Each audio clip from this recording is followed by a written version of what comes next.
Hey bro, you still raiding the fridge at midnight like it's a treasure hunt?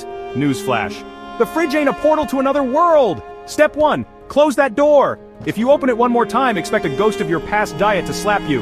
Step 2, drink water. Not soda, not milk, just good old water. Trust me, your abs are crying for it. Step 3, distract yourself. Play a game, do push-ups, or just stare at the wall, contemplating your life choices. Midnight snacks are the enemy, bro. Tag a friend who treats the fridge like a 24/7 restaurant. Subscribe or I'll personally lock your fridge. And remember, bro, I ain't giving you bad advice.